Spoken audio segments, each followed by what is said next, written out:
The Pokemon Scarlet and Violet video game has been out a while now, but we are still waiting for the TCG release. This video is going to go through some of the new cards, changes made to rules, price increases, rarity increases, release dates, all of the reprinted cards, and everything else you're going to want to know heading into Scarlet and Violet if you're new to the game or been in it a while. We're going to start obviously with some dates. So 31st of March is the planned date for the arrival of the TCG. This is going to usher in a new era, so there is also going to be a standard rotation shortly after, around the time the cards become legal, on the 14th of April 2023. Along with changes though, there are going to be some price increases. So currently where your booster packs of $4, they're going to go up to $4.50. It's a small change, and it's one where most other things have already made changes in terms of price. Thankfully, Pokemon aren't just up in their prices, they're also up in the rarity of cards. So it means you're guaranteed 3 rares instead of the 2 we currently get. But also along with that, they have said there is going to be an increase in rarity. So each pack of Pokemon cards will now feature 3 guaranteed foil cards per booster. All cards with a rarity of rare or higher will now be foil. In addition, certain products will come with additional items. For example, the Elite Trainer Box will include additional packs and a full art promo card. I love this. I appreciate they've got to make changes. Everyone else has in every other game, in every strand of life. Everything at the minute is going up. Pokemon have done it. I expected it at some point. It's been a long time coming. God, I remember when you could buy a pack for $2.50 or £2, something like that when I was a child. Obviously times change, but they've not just increased the price, they've actually added value to the product. We're now guaranteed more rare cards, we're guaranteed more packs in our ETBs and full art promo cards instead. I can't find anything to complain about. I appreciate for some people it might price you out of the game. Hopefully not. Hopefully most people are still enjoying their cards and getting even rarer ones. For me, obviously it's not a great change, but they've put effort into this. We are getting more stuff. It's more interesting stuff. It's better stuff for us. So for me, this is a thumbs up. Taking a slightly positive spin on a negative news update. Moving on from that and taking a look at some updates to the cards they're making themselves. Another big one for me, they're changing the yellow border to match the Japanese silver grey border, which I think looks a million times better, honestly. Obviously, cards are designed over there, so they're in keeping with the theme. I feel like it just looks better. I've never thought the yellow border worked quite as well, so I'm really happy for this one. This one could be divisive. It depends what you prefer, honestly. But I think having it more uniform and having what we have slightly closer to the Japanese cards is always a plus for me. Fingers crossed it only goes more and more in that direction. It's a really positive thing again for Pokemon. Yeah, like I say, it's just uniform in the 2 games. The same game, just in different areas. Going slightly against that though, we've also got some news of some tool updates, which basically tools are being changed from item cards. They're now going to be their own category, which won't have a massive impact in most of your games, but there may be some niche things here and there where it does make an impact. Things like Mew, which could search out item cards from the top of your deck, no longer will be able to pick up item cards. Stuff like Irida, again, no longer to grab you that choice belt if you need it for a knockout, which does affect these cards slightly. It brings down their stock slightly, but in general, it's not going to have a massive impact. I think some of the decks which are trying to search out those seal stones very early on might be hit by this, honestly. You're going to have a harder time finding them, and I wouldn't be surprised if there's a future mechanic or a future card which is going to play around with tools slightly more, which is why they needed to do this. So it may not be the biggest thing right now, but going into the future, I can see it playing much more of an impact, which is why they've clarified it. It does make it slightly more complicated. Like I'm thinking now, I made a how-to video talking about Pokemon, energy, and tools. It was easy having those 3, and now it's being divided slightly more. I don't think it's the end of the world. I don't think it's going to be that big of a change, but it's something that you need to be aware of. And going into the future, I'm sure we're going to see something that impacts this quite heavily, which is why they've decided to do it. A few other things it might affect. Vikavolt, it doesn't make it unplayable. It doesn't really impact it that much, but it does mean you can sneak stuff into play to help you get knockouts. Or in Expanded, you could retreat if you need a float stone or something. It makes it slightly more playable for the player under item lock, which I actually don't hate. You get to play even like 1% more of the game. I think that's only a good thing. It doesn't make item lock unplayable. It's just a slight variation, and one that I think they're going to show why they needed to do it. So for that one, just bear with them. I'm sure we're going to see it pay dividends at some point. We've also seen some re-releases of cards. So we've seen Nest Ball appear now. Basically, grab a basic Pokemon, put it onto your bench. With Quick Ball going away in rotation, this is going to be a staple, so I'd say go out and buy your Nest Balls now. Now, you do need to be aware, stuff like this, where it just puts it straight onto your bench, is going to forego abilities with stuff like Lumineon, where you have to play it to your bench yourself. So it's nowhere near as good as a Quick Ball. It doesn't give you as many options. You don't get to discard things, which normally can be quite good. You can throw an energy in your discard to grab like a with Raihan or something. Nest Ball is entirely less versatile. You don't get the choices of the abilities like Lumineon. You don't get to discard stuff. So it's not the best replacement, but it's Search. It's what you need. You will need 4 of these in most decks you play. Obviously, Battle VIP Pass is going to be around, but it's not as reliable. And again, it does the same thing, throws them straight onto the bench. So yeah, I would say go out and buy these Nest Balls now if you haven't got them. I feel like I've given mine away at Pokemon League because, like I say, they were lesser versions of Quick Balls and stuff, which I don't have spares of. So when little ones have come in asking to make decks, I've given away Nest Balls, which I'm now regretting slightly. Well, I'm not really, because I'd rather they had them. But it does mean I'm going to have to go grab some myself, so I will race you to eBay. Outside of that, we've got sort of a electric welder. I don't know what else to call it, really. But it's not welder. That's an important distinction. It's a lot worse. You look at the top 5 cards of your deck, and you can attach up to 2 of those basic lightning energy you find to your bench Pokemon in any way you like, and then shuffle the others back in. I have seen a lot of love for electric so far. There's some upcoming EX Pokemon which work really well with it. So I do think we're going to see that come back into play. Obviously with Palkia and stuff, it's going to knock that out. I see a ton of lightning love in this new set, so it's worth noting. If you're a fan of lightning Pokemon, this could be your time. Get your decks ready.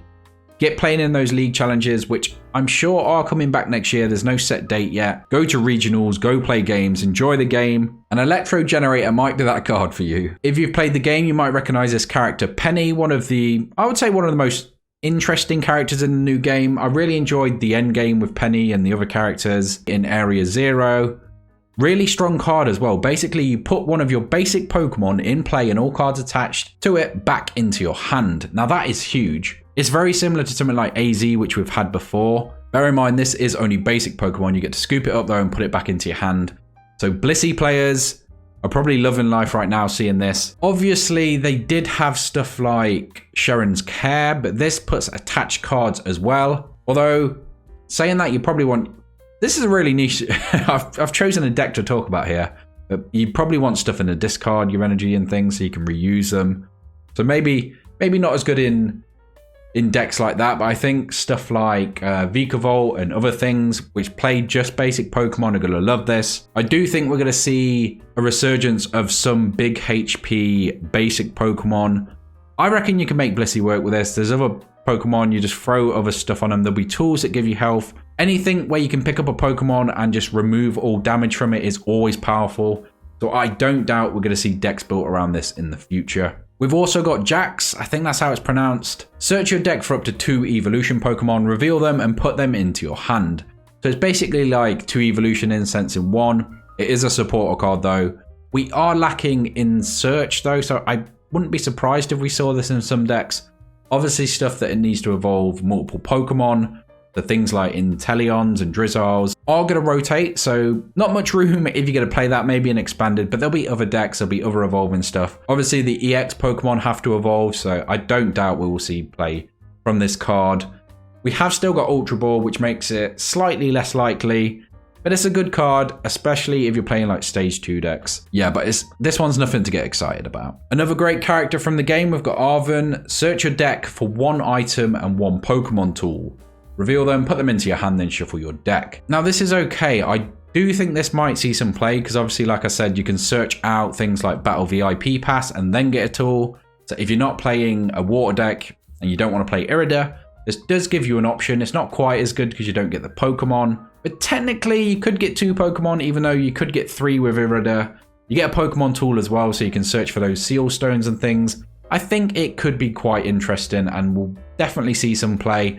We don't know what we're going to get in the set yet in terms of items and tools, But because of that change, it makes me think this card is going to be quite a big one. Slightly more specific here, the Boulder Breastplate. The fighting Pokemon this card is attached to takes 30 less damage from your opponent's Pokemon attacks. Now this is what I'm talking about. Combo this with the penny we had earlier. You can make some really bulky fighting Pokemon. No doubt there are other Pokemon out there, fighting Pokemon, that can reduce damage. Get a few of those effects on the Pokemon. Have Penny to retrieve all of this stuff and reuse it. And a deck starts to build. It's also, like I say, a new tool Pokemon. So it's going to be interesting to see how this stuff works.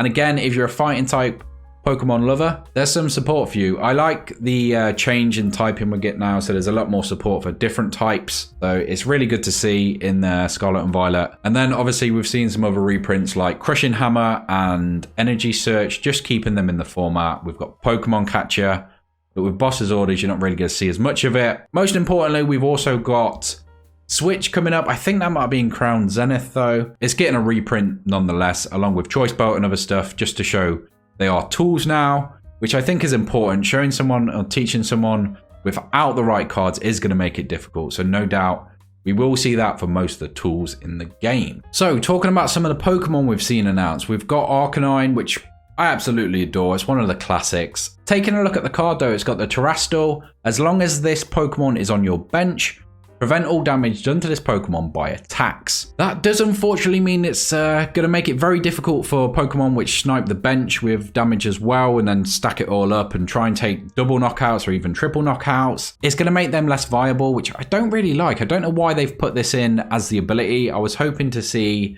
maybe some type changes, but obviously we see it's just a fire as well. 280 HP is big. It's obviously what we've got for V-Stars now. And this is just an Arcanine, so no doubt we will see higher on other Pokemon. Obviously, we saw in that trailer some of the higher evolves are going to get more health, which does make sense. Now, its big attack here does 250. You do have to discard 2 fire energy, but with a Choice Belt, it is going to mean a knockout on most Pokemon in the format currently, and even going forward. So it's quite powerful. I don't think it's going to be like a world beater, or it's one that we're going to have to build around, or one of the top decks, but for the first one we see, it is very powerful. So all of you Arcanine lovers out there, get building a deck. It's not too difficult either. It just discards 2, so you do get to keep 1. You can accelerate energy with the Magma Basin, and then just attach for turn. So you can easily enough stream attackers with this, which I think is good. Some of the other ones we've seen, we've got Lucario EX. Again, slightly less health. It does have an attack for 160. The attack also does 50 damage to one of your bench Pokemon. Don't apply weakness and resistance as usual. I do find it very strange it's been given this coming into this new format where bench damage isn't as applicable with stuff like Terastal. So it is very strange. I don't know about that one. Here we get to see Ampharos, which I do think is going to be quite a good card. Obviously, we've got the Flaffy before it where you can accelerate energy. So having those in the same deck is just going to make that Flaffy more powerful. It's going to have options to evolve and attack, meaning it's slightly more consistent. It does 140. You may discard 2 energy from this Pokemon. If you do, this attack does 100 more damage. That's 240. With a Choice Belt, you can get 270. So it is slightly missing out on the stuff like the Arcanine we've already seen. But for the most part, it's going to get one-hit knockouts. You can always find Pokemon just to chip that last 10 here and there. And like I say, it's going to be very easy to get this powered up. It's got 2 colorless in its attack, so you could use stuff like Turbo, or you could just use Flaffies. I don't doubt we're going to see this in a deck. Obviously, there's a ton of lightning support, as we've already talked about. It's got 330 HP, which is huge. Obviously, it's a stage 2, so it's going to take a while to get there. But like I say, unlike most decks, the stage 1, the Flaffy, is going to be very useful. So even before you evolve, you get into attach energy and other stuff. This could be interesting. I'm excited to see what people do with this one. Massive fan of Ampharos as a Pokemon. And then finally, we've got Mimikyu EX. 190 HP is tiny, but it does have the attack where it does 30 damage times the amount of energy attached to both yours and your opponent's active. So it could easily stack up. Obviously, you need quite a few just to attack, but that HP does put me off slightly. But I guess it's no different to the V Pokemon we're playing at the minute. It's only slightly lower. It's annoying because I do love Mimikyu. The plus side, it is only a basic, but I can't see this seeing much of any play. Those are all the previews, all of the changes, anything I've seen on Scarlet and Violet so far. I will obviously do a part 2 as we see more, and I will do a set review as the set is revealed. Hopefully this video has been some help to you. It's filled you in on some stuff you were missing for the upcoming sets. for the future of the Pokemon TCG. That is all I've got for this episode though, so I will catch you in the next one.